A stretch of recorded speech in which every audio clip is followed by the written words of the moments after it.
Hey everyone, welcome back to another episode of Flip and Customize. If you haven't subscribed to our channel yet, please do so because we're installing our new 11,000 pound lift in the new shop today because it's the last piece of the puzzle. Not a direct how-to, but gonna be funny, gonna be good, gonna get it installed. Come along guys.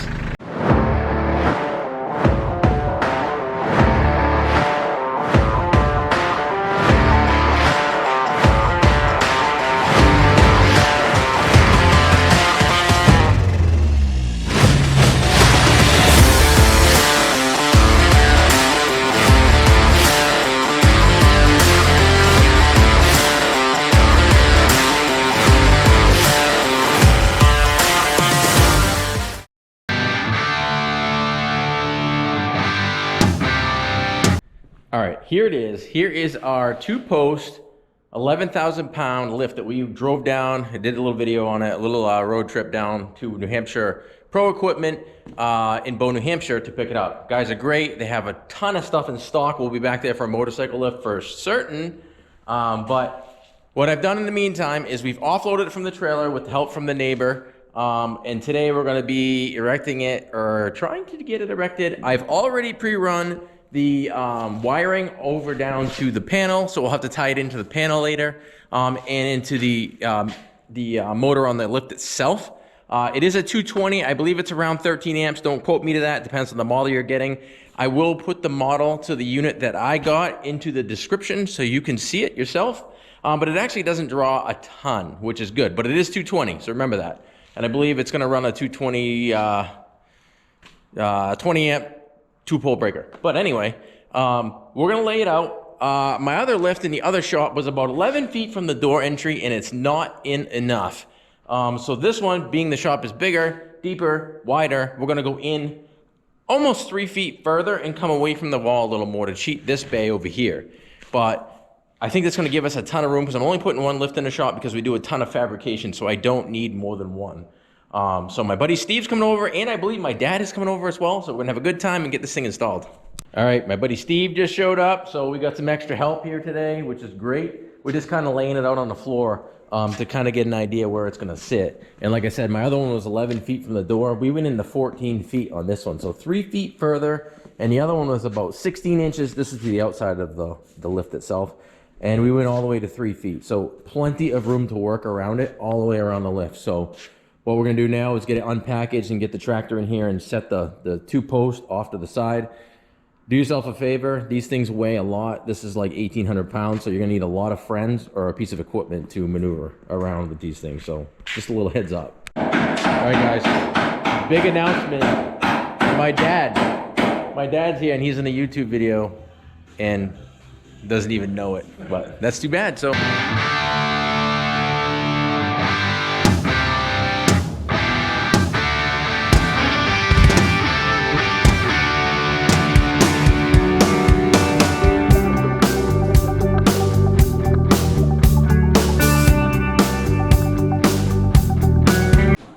All right, we got everything unloaded with the tractor, so the big heavy parts are unloaded, but now stuff's packaged up really nicely. So we're gonna go ahead and get the arms, and that's the overhead brace piece. And then hopefully there's instructions in here someplace. If not, I'll have to pull them offline and get these set up and get our holes drilled. All right, we found our manual. Here it is, and step one, like any right man would do, we throw it out. I'm kidding, nope, we're gonna look at the manual. All right. So we got one stood up, actually not bad. 3 people, easy, stand it up. Got it all squared where we wanted it. We were getting ready to put the other one up and just realized we put the wrong one up because just so you know, the upright with the power unit, so here's the base of the power unit, goes on the passenger side of the vehicle, which would be the right side, so over here. So now we gotta walk this one over here and take this one, stand it up, put it over here. We're back on track. All right, precisely why you read directions, because third time standing it up now. 3 times. Again, not a how-to video, so you can't hold us to that. We don't install lifts, so you're gonna learn from us. Maybe. So you gotta get the cylinder and the top hat put in before you stand it up. That's what Steve's doing over here, and kind of a pain when you go ahead and put the cylinder in over there, because the threaded rod portion goes down through here and gets snug down. We're not tightening it up yet, and Steve's putting the top hat piece on here. We had a problem aligning the pin on the other cylinder where the top goes on right there. So we're hoping we switched it out. We swapped sides, so we're hoping that it's a little better over here.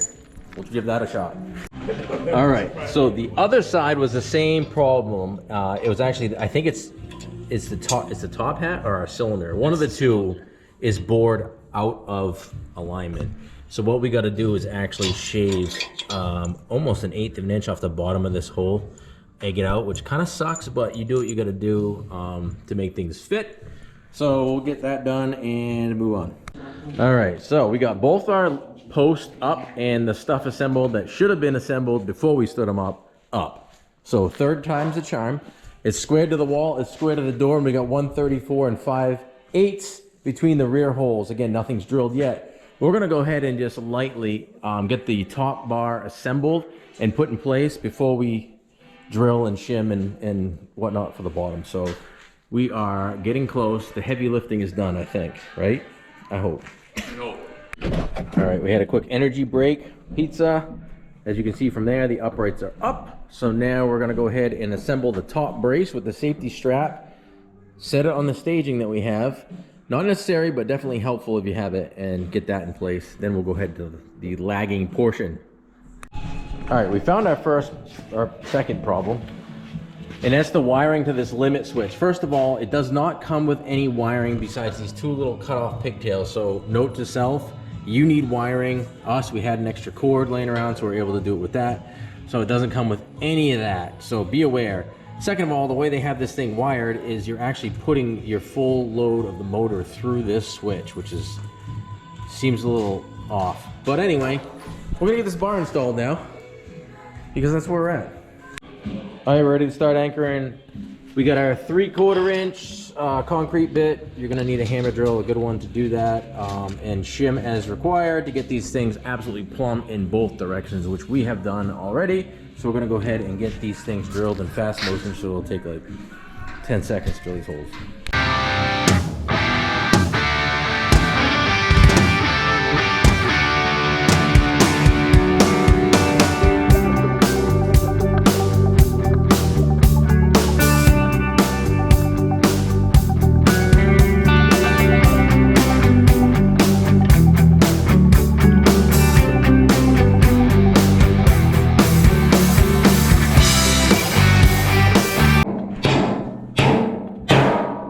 Steve, we upgraded his hammer. Huh? Man's hammer. All right, another tip on installing these anchors, and it says it in the manual, is if you drill your holes 3/4 inch and you go all the way through the slab, and a minimum, I think, for these lifts is 4 inches. We have 6 inches here anyway. But regardless, you can drill all the way through the slab. That way, if there's a problem with a bolt or you want to move the lift later, you can drive the bolts right through and then epoxy and flush off your floor. So that's another little tip for you. Steve's over there torquing the other side. We got a few more fasteners to put in, and then we move on to the next. All right, we got our holes, and I think the bolts are going in. See, they're a wedge type anchor. So you put them in here and you drive them in, leave your nut on. Yeah, and the nut's on there. It gives you a good stopping point. You go ahead and hammer that home until the nut hits down here, and then you can torque it to 130 foot-pounds. All right, we're up at the top of the lift now. It kind of gives you a view of the safety switch, how it actuates and shuts the lift down. But talking cables now, we're getting our cable routing. So this first one starts, you go down through the top. Right here, down through the top. Up over this pulley here, through this hole, right, Dad? Then over here, through this hole, around this pulley, down all the way to the bottom of the machine, around the pulley, and then up through that nut that Steve's on right there. So, and then the opposite for the other cable. So that's how you get your equalizing, and that's how you would adjust the equalizing after. All right, we've come to the equalization of the cables, and that's after your cable routing, you got to go through here, and you have one there, and you really got to reference this. I'm not even going to try to explain it. To get these things equalized, and basically you get the lift up to the first click or a click, so the arms are at the right and the same level. The lift itself is leveled, and then you snug these down until you can squeeze these together with approximately 15 pounds of force. Now, to get to the nut in the bottom of this, they didn't leave a cutout, so it's impossible to get to unless you got really tiny hands or like us, 6 feet of extension to go up through the bottom. So we'll get that done. You don't need to see that. You know what I'm saying. What are we doing? What do you do with all those extensions? Well, you know how it goes. Monkey, football, we'll just leave it at that. Oh my God. So as you can see, you gotta get creative sometimes. Okay, we got the cables all adjusted and equalized. Perfect, I'm sure. And now we're onto our hydraulic hoses. And the longer the longer hydraulic hose goes on the off side, which I'm assuming is the left, and the on side is the side with the power itself. So it actually screws onto this fitting here. So that's the left side of the lift if you're facing it coming into the shop. Up, over the top, and down. And then we get the other hoses routed, and then the returns routed. And then I'm assuming we got the safety latch after that, which is pretty easy. And then the power module. All right, so Steve is up there running the return air lines, so non-pressure lines that are gonna go back to the tank. And I'm not gonna lie, and I know it's not a direct how-to, just some things that we've learned along the way, but these directions leave something to be desired. But that's okay. There's plenty of stuff out there, and you can find videos like this that kind of give you the tips and the tricks and things that we've learned and figured out along the way. One thing I will say as well is the hydraulic hoses they give you are all a bit long and sloppy. So we're gonna clean those up and tie them off to the cylinder on the inside, and then I'm gonna get some clamps and run it up nicely on the outside. And as far as powering the unit goes, we're gonna run up to a junction box up high there, and this is all technically up to your electrician, and then a rubber cord from here up to that junction box.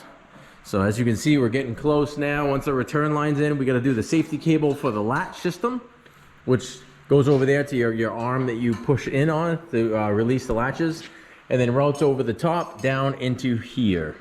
Pretty easy, and then it's the arms. All right, we're talking safety cables. What do you got to say about safety cables?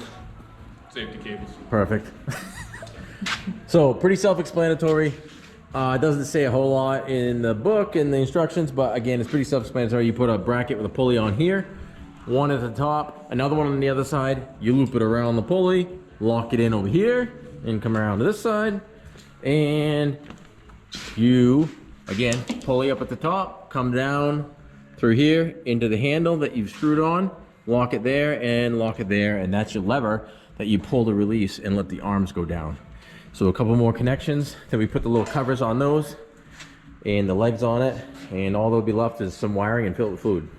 Alrighty, we are onto the arms finally, and they are different. So the front are actually shorter than the rear, and they're offset, so it completely gets out of the way when it opens up. And the instructions tell you to put these gear teeth on, the locking teeth, and these pins in, but they're already installed. So again, don't necessarily go 100% by the directions, but it's basically, we're just gonna lift this up, set it in here, get sandwiched, drop the pin in, and that's it in a nutshell for the lift arms itself. So something that goes easy, I hope. All right, guys, it's now the next morning. We worked into the night. Again, it took a little longer than we had planned, but we had a few difficulties and things we had to figure out, but it's completely wired up now. It's tied in the electrical panel. The limit switch is tied into it. The hydraulics is tied into it. Everything is wired and ready to go. You're gonna need a licensed electrician to do this, or someone that has a good clue what they're doing. But what we're up to now is we're literally gonna fill it up with hydraulic oil. Again, consult your manual. It's a 10 weight or AW32 hydraulic oil for this particular lift. So we're gonna go ahead and fill her up, and this thing is done. But all in all, it's secured, it's anchored. We're happy with it. I'll give you maybe we'll do a review in like 3 or 4 months after using it for a little bit. But this was the general install. Again, not a direct how-to, but just my dad, my buddy Steve, and myself having fun in the shop, installing the lift for the new shop, and we're this close to being done for the new shop. So with that being said, if you guys could hit that like button, hit the subscribe, stay tuned to our channel because big things are coming in 23. We're in here, we're working, we're gonna do live feeds, everything. Thanks again, Flippin' Customized.